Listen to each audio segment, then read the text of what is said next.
Hi, this is GILA.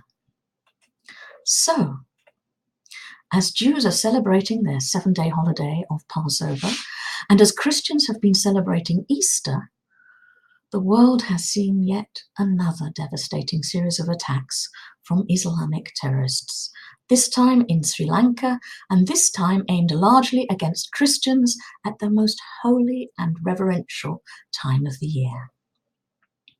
Of course, there has been worldwide condemnation, and good people everywhere have reacted with the horror due to such appalling and horrific massacres. How could anyone begin to imagine, and the death toll at the moment is climbing close to 300, with many more people injured, that the perpetrators could have slaughtered so many people? And for what reason? Normal understanding of a religion is that if a person sincerely seeks to do the will of the Creator, he or she will seek to be kinder, more sensitive, more loving and understanding towards other people, to try to become better human beings, whether others they meet share the same beliefs or not. That is certainly the case for those people who take the tenets of Christianity, Judaism, and Buddhism seriously as laid out in their holy writings. And the latter, Buddhism, is the spiritual path of some 2/3 of Sri Lankans. However, tragically, those who seek to do the will of the Creator and to become better Muslims by immersing themselves in Islamic holy writings are not encouraged to do the same where non-adherents are concerned. But instead, the Quran exhorts faithful Muslims essentially to ignore their conscience inside and the reality that we all benefit from respecting morality and seeking good for other people as well as ourselves. Muhammad tells Muslims that those who believe fight in the cause of Allah, Quran 4:76, and to fight with non-Muslims until there is no more unbelief and religion is all for Allah, Quran 8:39, and to slay the idolaters wherever you find them, Quran 9:5, until, as Quran 9:29 tells us, they feel themselves subdued.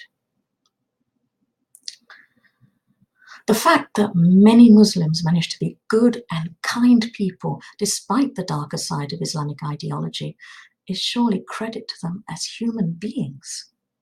The problem here is not people in themselves, but bad ideology. However, sadly, it does not actually take many people to inflict a huge amount of death and destruction, not only to their innocent victims, but to the perpetrators themselves, who are also surely victims of the misguided belief that murdering other people while committing suicide is the holiest act that you can do, the one sure way that Muhammad promised would allow a faithful Muslim to enter paradise and to spend eternity intoxicated with rivers of wine and endless orgies with beautiful virgins.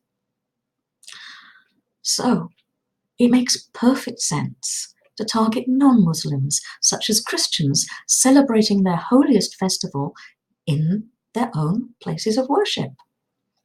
To a fundamentalist Muslim fired up by the teachings of the Quran and the Hadith, these places and people are an abomination to Allah that need to be destroyed, and Islam is all about submitting to the will of Allah.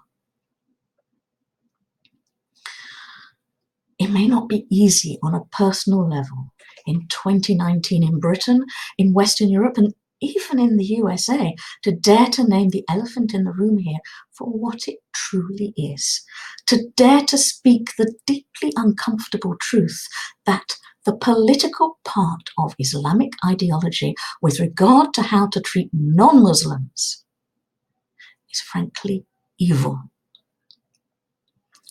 But if the tremendous technological advances which have made our lives so much better in so many ways, way beyond the dreams of our ancestors, living only a very few generations back, and so much collective wisdom and human creativity benefiting us all, and so much possibility to do good in this world that we all possess as human beings, whatever our differences.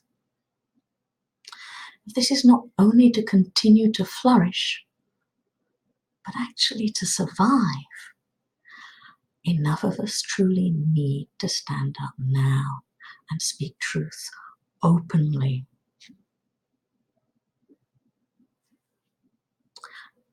And the time is now. Thank you so much for listening. Goodbye.